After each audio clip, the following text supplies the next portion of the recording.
The Italian Wine Podcast is the community-driven platform for Italian wine geeks around the world. Support the show by donating at ItalianWinepodcast.com. Donate €5 or more and we'll send you a copy of our latest book, My Italian Grape Geek Journal, absolutely free. To get your free copy of My Italian Grape Geek Journal, click Support Us at ItalianWinepodcast.com or wherever you get your pods. Grazie mille.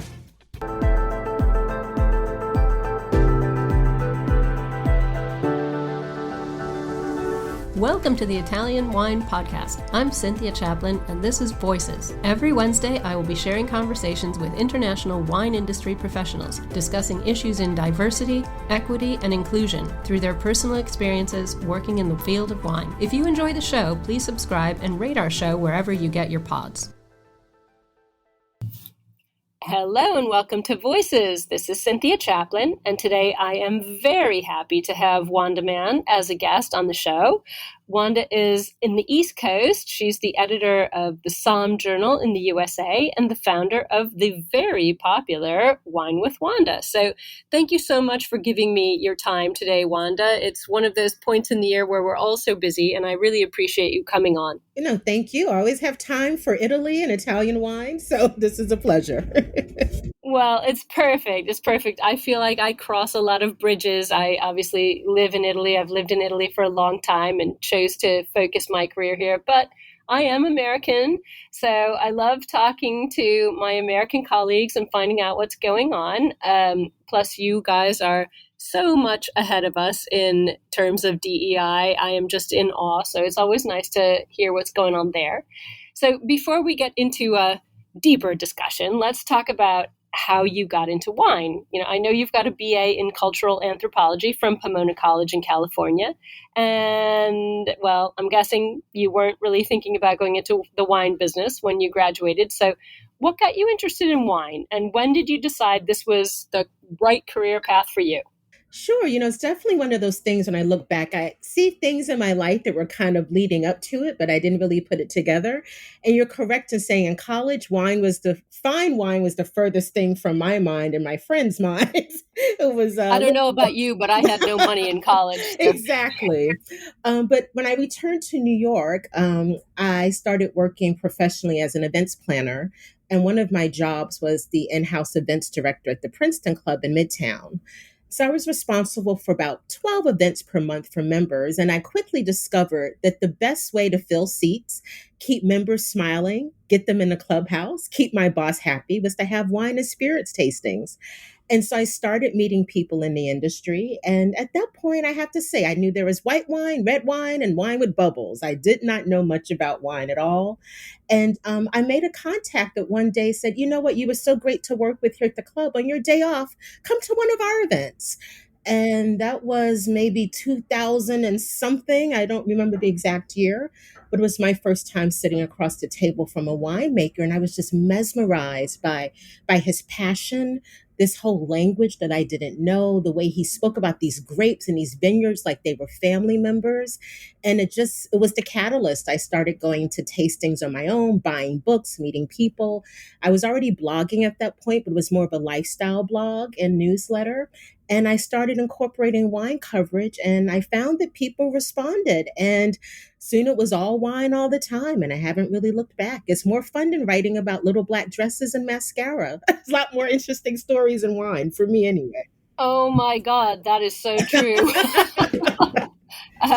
Yeah, LBD, there's only so much you can do. Wine is different every day. So. Well, you founded Wine with Wanda in 2008. So what gave you the idea? Obviously it was, challenging to get some traction. You were young.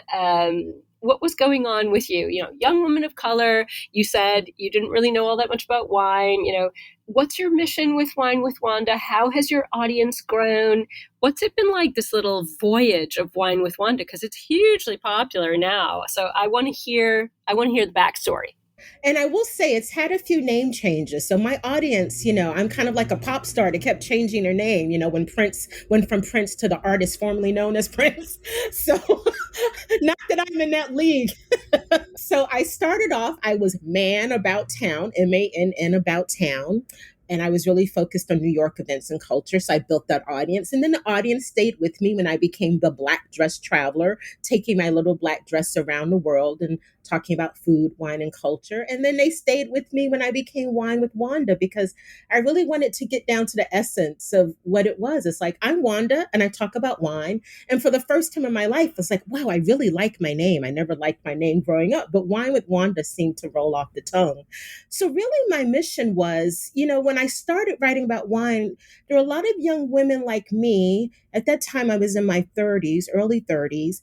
And, we were making a little more money. You're moving up in your career. And whining and dining is definitely a part of networking and professional life. And I think we all wanted the confidence to be able to look at a wine list and say, oh, I know what a Vermentino is. I know that Sancerre is Sauvignon Blanc. So I think as I was learning and sharing that information, it was just hit at the right time for that group of young women, especially. Now that we're all a little older, and we kind of have that foundation, I think, people are traveling more. They want to know about regions. They want to know about the stories behind the winemakers. They want to, just see how it incorporates into their lifestyle. So it's been a journey. I always say I don't call myself a wine expert. I share what I learn. I'm a wine geek, so I should know a little more than my readers. But I always say I'm still discovering. There are things that I definitely don't know, and that's the beauty of wine. It's very humbling, because I think even I've spoken to masters of wine, and they will say I'm still learning. So I always regretted not going to grad school. But for me, wine has kind of fulfilled that desire for me for education and to keep learning. And I think for consumers, when you present it in a way that's approachable, I always wanted to see you don't need to be a specialist. You don't have to be a wine geek to enjoy wine. And I think there's definitely room in this industry for new voices, and we're seeing more and more of that now. So I'm happy to say that maybe I wasn't of the earlier of the new voices, and now the conversation is great to have so many different perspectives and way of communicating about wine. No, it's so true. It's very interesting. I mean, obviously, my career has been in wine for over 20 years, mostly because I never get bored. You can know everything about a grape and a location and terroir, but every year, especially with climate change, is different. So I never get bored. There's always something new to learn. How has your audience grown and changed? Who was your audience at the beginning? You were man about town. I love that, and black dress traveler. So how did your audience change over time? Who are they now? So true. Yeah, definitely. Like when I started, it was more women, 90% probably in their late 20s, 30s, early 40s. Now, when I look at who I hear from and who leaves comments and reaches out, it's men, it's women. They're in their 20s, they're retirees, they're across the country. I hear from people overseas. And it just really shows how wine, I always say, wine is the great connector, right? So it's something that connects you no matter what your demographic is. And I try to present it in a way that all of those different audiences can resonate with the information that I'm sharing. So it's been exciting to see the audience grow. When someone you wouldn't expect, if you're at a tasting, comes up and says, "Hey, I read your newsletter. I love what you do." And it's like, "Oh wow, thank you." So it's a diverse audience. It's really fun. And how many followers have you got now? How many people are reading your newsletter? Because you've been at this now for 15 years. Yeah, yes. See, I have to say, I have a love hate with social media. I mean, I know it's a Me too. necessary evil for what we do, and it's great in so many ways, but I do try not to let the numbers dictate what I do, in a sense that I don't write content with the goal of how many likes is this going to get. So, I do have about 20,000 followers on Instagram, same on Facebook. I have a very healthy number, of subscribers for my newsletter that respond. But I think once you start chasing clicks and try to cater your content in that way, you lose it. For me, and again, I can only speak from my experience, it creates a pressure, and you find yourself maybe not writing about the things that are meaningful and passionate for you. No, exactly. You lose a bit of integrity. I completely agree with you on that. And as you said, your numbers are totally healthy. 20,000 followers is nothing to sneeze at, and they're following you for a reason. You have a very authentic voice. That's how I found you. Oh, thank you. Thank you. Yeah, so it resonated with me that you're not playing the game of, influencing and all of that sort of stuff. So you've clearly got this, great interest in pursuing wines in lots of ways. I know you became a certified specialist of wine for the Society of Wine Educators in 2015, so going back a ways again. How did that help you grow in the wine sector? I'm a wine educator as well. It's one of the feathers. You can't do just one job in wine or you die of starvation. So that's for sure. How did becoming an educator change what you were doing? How do you feel about wine education? It's a very interesting topic where we're going with it. Oh, definitely. And I'm happy to say, fast forward, I became a certified specialist of wine in 2015, and I'm on the board of the Society of Wine Educators. So that's been quite a journey. For me, initially when I signed up for the course, I was still working a day job full time that was not really related to wine. So I was like, I need to find a way to enhance my knowledge, to provide me with a good foundation so I can write with a bit more confidence and authority. And it was just the perfect program for me because it was a self-study course. There was a weekly online class with a wonderful teacher. And it was really nice to kind of have this little group. So that was really the first goal, was to really just have it enhance my own personal quest for knowledge and really improve my writing about wine. Now that I'm doing a lot of seminars for consumers at festivals and for private clients, I'm like, wow, that's really come in handy. I guess I am a bit of an educator now. We have 2 credentials at SWE, certified specialist and wine educator. I don't have the official educator credential, but I am out there doing a lot of public speaking and leading tastings. So that is a form of education. And I think it's important. I think it's wonderful that there's so many opportunities. You can go as far as you want with the credentialing programs. And for me, I'm very happy with where I am. I'm kind of an autodidact in the sense that I get so much knowledge also just from traveling and talking to people and tasting with all of these wonderful winemakers and sommeliers. So that's a big part of it. But definitely the nerd in me, loved having that stack of index cards and studying and taking notes.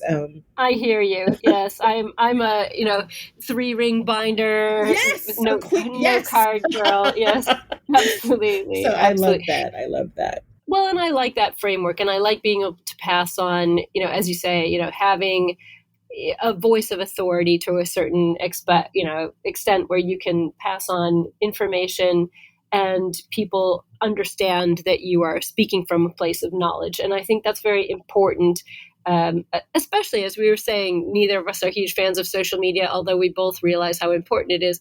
There are a lot of people in the wine sector these days who anyone can have a bikini, a glass of wine, and say wine expert on their Instagram. And they may or may not be passing on knowledge that exactly. is legit. So yes, I never want to be a source of misinformation, right? That's a very good way to put it. So it's very important to me.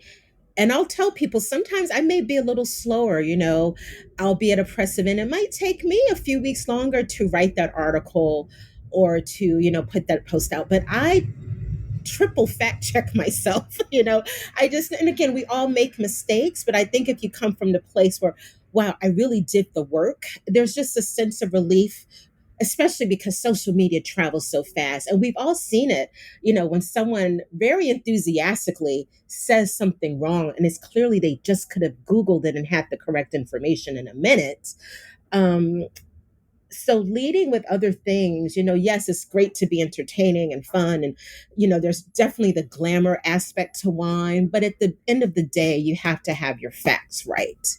And it's important to do the work.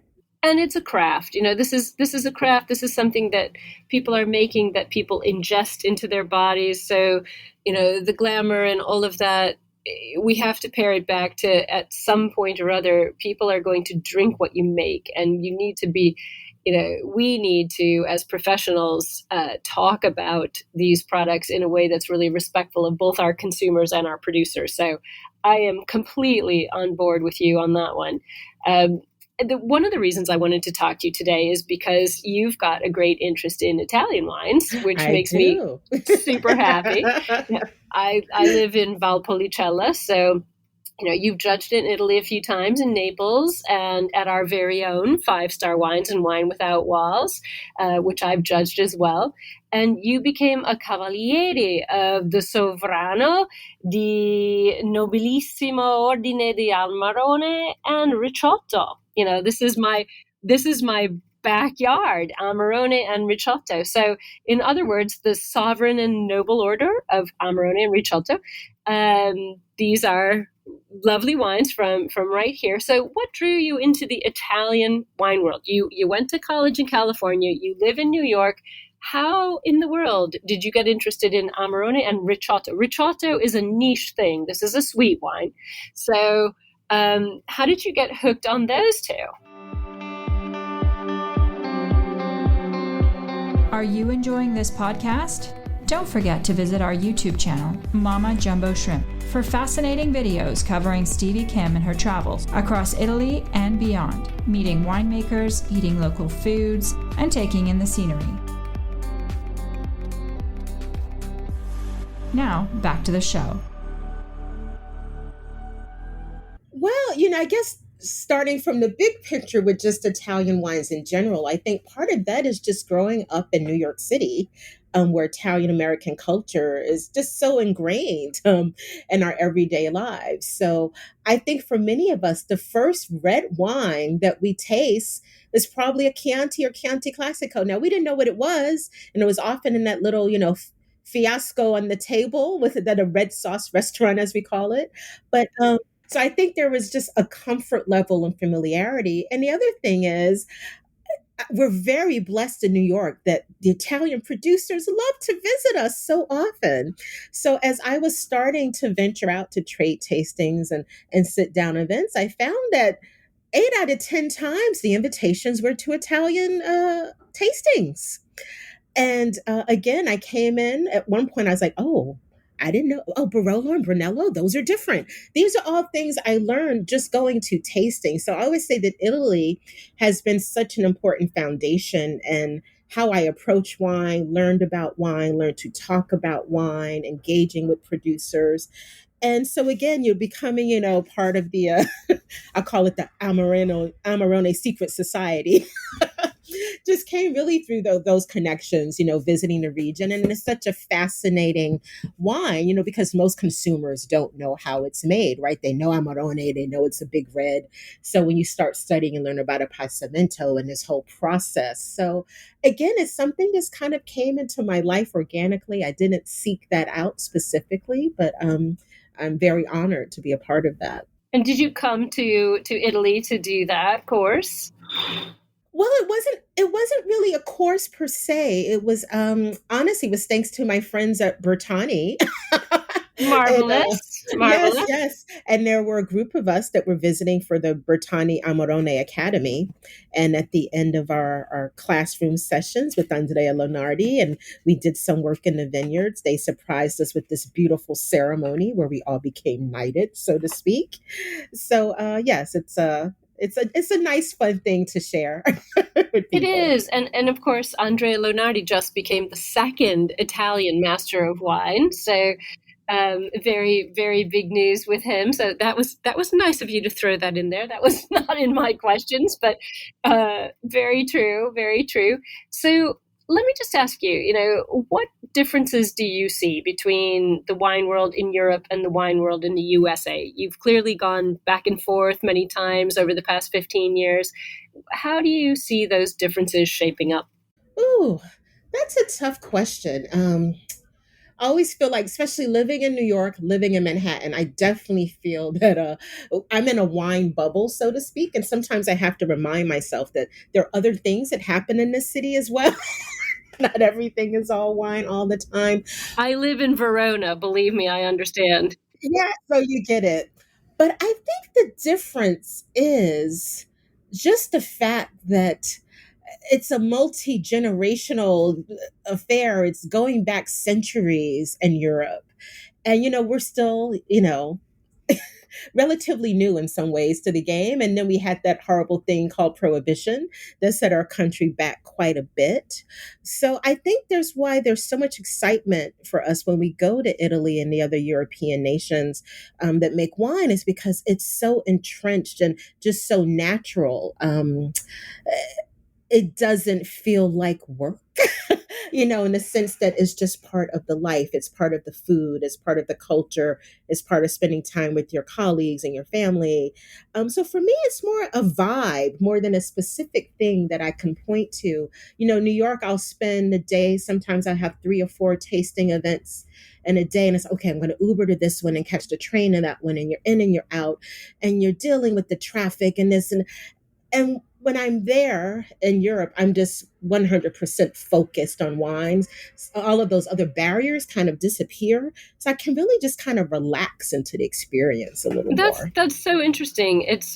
I of course, as I said, I live here, but I grew up in Ohio. I've lived in Europe now for longer than I lived in the States.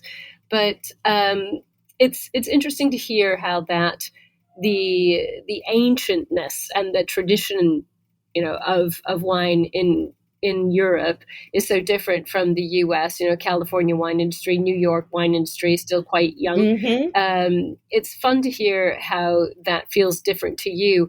Let me just ask you, and this is kind of out of the box question, how is the low and no alcohol trend affecting the wine industry for you in New York?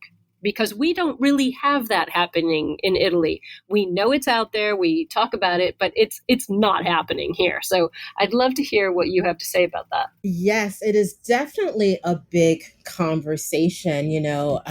I was on the Splendid table last year, and I was out at the Aspen Food and Wine Classic. And one of the questions that they asked me was about, no alcohol wines. I said, personally, I like my wine with a little alcohol, right? But I think what's happening now, and I believe there was a great panel event in Italy with Gina Colangelo and some other thought leaders on this issue, kind of this neo-prohibitionism. So for a long time, we all leaned on this, the French paradox, right? How wine can be part of a healthy diet and the health benefits. And then all these recent articles coming out in the opposite direction saying no wine is good for you at all. And so kind of creating this panic and confusion among consumers. And I think those of us who are wine writers and communicate about wine, I think our message has always been in moderation, just in the same way you wouldn't eat 5 Snickers bars in a day, or even really good dark chocolate, you wouldn't overindulge. It's all about balance. But there are consumers, and there are valid reasons. I understand why people would want to try these and seek these out. I was someone who honestly never paid attention to alcohol levels on bottles as long as I felt that the wine was balanced. But I do look a little bit more now because people ask me about it. I think what we don't want, sometimes I feel when I see all of these negative anti-alcohol things that are bubbling on social media, I don't want to feel like somehow I'm the neighborhood dealer, like, ooh, Wanda's out there trying to get people hooked on wine. Because wine is not about being hooked or becoming addicted. It's really connects us to so many larger things. Like I said, the cultural traditions, it's a way to understand the culture's history, politics, science, art.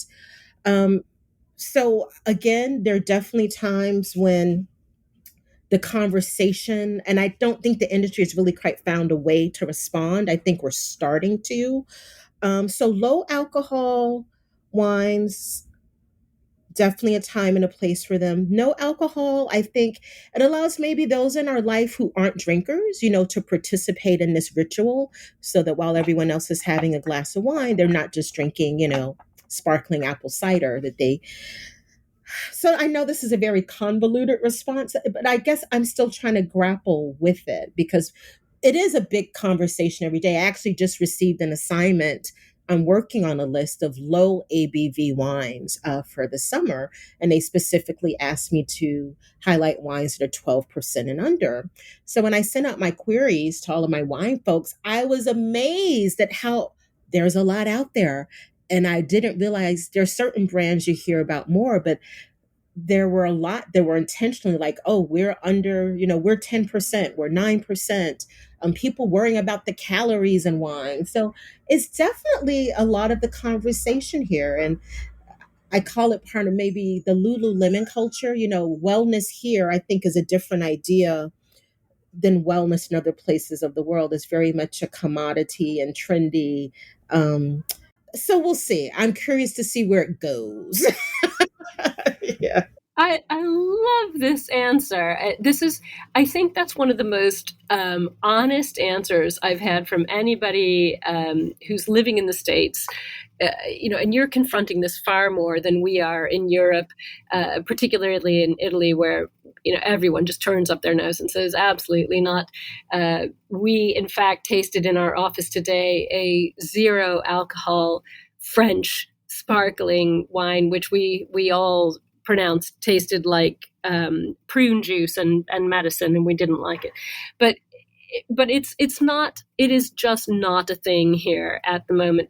And we all recognize that it is in the States, and it is a trend, and it is an important trend, and it's very economically going to be important, at least for a while. We'll see where it goes, as you said.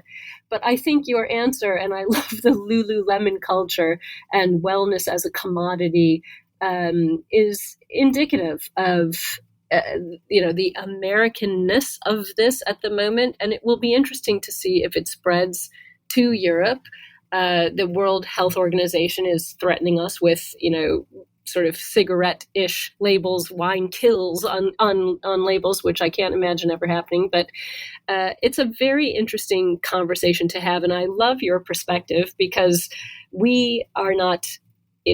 We don't see it as much as you do there. And I have 6 children, and some of them live in the UK, and one of them lives in the US, and they do see it more than we do. So it's an interesting conversation. And I think particularly for people under 40, this is something that we have to be aware of. And if we're not, we're being foolish. So I love your perspective. I'm very interested to hear. I know how you feel about being the neighborhood dealer. That's quite funny. Yeah, it's very interesting. And my wine classes with young people, because I deal with, I do all sorts of things, training for different things, and private clients and diplomats, but young people, I don't want to feel like I'm being a den of iniquity. So it's very, very interesting hearing your perspective, especially from New York, which I know is getting a lot of this low and no alcohol and all kinds of alternative drinks and alternative packaging. It's fascinating to hear how that's going. So as you said, we'll just have to keep an eye on it. It could be a trend. It could be here to stay. We'll have to see. But well, more recently, I know you've been really, really busy in the world of wine publishing and joining the SOMM Journal in 2020 and becoming their East Coast editor in 2021, as well as writing for other wine publications. So what took you into this sector of the wine business? Writing, I'm a writer too. It can be a little nerve-wracking to put yourself out there and your opinion out there. So what got you into writing and going to work for the SOMM Journal? Again, it was all kind of very organic. I always laugh when young people, say, oh, how did you do it? I'm like, I really didn't have a plan. I know I'm supposed to give you a better answer than that. But, writing was always my first love. So pretty much anything important that happened in my life, academically or professionally, writing was a part of it. And when I was, doing my blog, I always took the writing part very seriously. And, more people were reading it than I realized. So that led to me getting, some assignments here and there. And I've always loved magazines. I mean, it's kind of sad that, now we have the immediacy of the internet, which is great. But I just remember spending a lot of time, using my allowance to go buy glossy magazines. And there's something about a writer, seeing your byline in print on paper is a really still an exciting feeling for me, no matter how many times it happens. So really being with the SOMM Journal, and getting, placements in Food and Wine and Savour and Napa Magazine, it's almost like a snowball effect. You publish one piece, someone sees it, they like it, they reach out to you. And I've just been very blessed. As you know, so much of this industry is just about relationships. So I just feel really fortunate that I've been able to cultivate some really close relationships with great allies and people who encourage and support and help me grow. So I wish I could say I had some grand plan that led me to the magazine, but it was kind of a dream I always had. And it kind of, my path led me there. I don't think anybody has a grand plan in wine. I really don't. I think it's one of those things, as you say, it's very organic, just like wine itself is. But let me ask you, what's a day in the life of the East Coast editor for SOMM Journal like? Oh, it can vary. It can be, if there are important producers coming to New York, I'll taste with them and write a profile. It could be helping put together seminars and panels like we do at Charleston Food and Wine and Food Festival, representing as often as we can, the magazine at different events here in the city, trying to cover other parts of the East Coast as well, which is, it's tough because I am based in New York and so much happens here, but I do try to make sure I'm getting input from other places. So yeah, it's a fun job because no day is the same. No day is the same. Yeah, I think that's one of the best things about working in wine. No day is the same, which is great. So you've also become a speaker at wine events and leading tastings and seminars from time to time. So what's your goal now? What would you like to achieve in the next 5 years? Where is Wanda going to be? What's she going to be drinking in 2030? Oh my goodness. Well, I love the variety because I still love writing because it's at the foundation of what I do, but I definitely love more than I thought I would speaking in front of people because you get that real time reaction. You see their eyes light up when they taste the wine that they really love or they hear a fact that they weren't aware of. And I just love to see that and to interact with consumers in real time. It's just, I love karaoke. Oh my God. Okay. That's an interesting fact. But it's almost like that feeling of when you're singing a song and the crowd is with you and you're in it together. That's how I feel about leading wine tasting. So I definitely want to do more of that. I'm doing more of that. I recently signed with the literary agents. I hope that my book will be out in the next couple of years. Oh, what's the book? Well, it's about wine, but it's not a how-to. I mean, I think we have so many beautifully written books that are more technical wine guides. For me, it's more about how wine intersects with all of these other issues in our life: spirituality, resilience, redemption, faith, passion. It's kind of like chicken soup for the soul, but wine for the soul. I like it. Kind of my journey, but also I'll just be interviewing producers and other prominent people in the industry to see how wine has played into some of these other parts of their life. So yeah, I'm still, sketching it out, but that's the goal. That's a good goal. That's a very good goal. So before I let you go, what advice would you give to young people who want to get into the wine business, like at this point in time? Things have changed so much, especially since COVID. Is there anything you would do differently if you could go back in time 15 years? Anything you would change in your path? What would you say to somebody who asked you right now at the age of 25, how do I get into wine? I wouldn't change anything because I think at the end of the day, the great thing now, I think there's so many more opportunities, not just in major cities like New York, but all over the US. There's so many opportunities to go to tastings, to visit tasting rooms. We have these urban wineries. So I think the opportunities are there. I always tell people, my advice is very simple: show up, be prepared, and be pleasant. And that will open more doors than you realize. You don't take away this idea that I don't know anything. You're there to learn. So show up knowing as much as you can. If you're invited to a tasting, spend 10 minutes on the website, know something about the producer, be prepared to ask a question, forge relationship If someone invites you to a tasting, email them and say thank you for the invitation. I think if you have to remember the human factor in it. And I think sometimes when you're so focused on reaching a goal, like I want to achieve A, B, and C, you need people to help you along the way. And that's also the joy of wine, is that it puts you at a table with people that you probably never would have met in your life.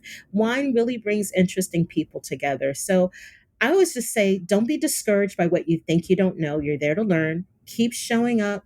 Be polite, be prepared, be nice. And I think that's just a rule for anything in life. And,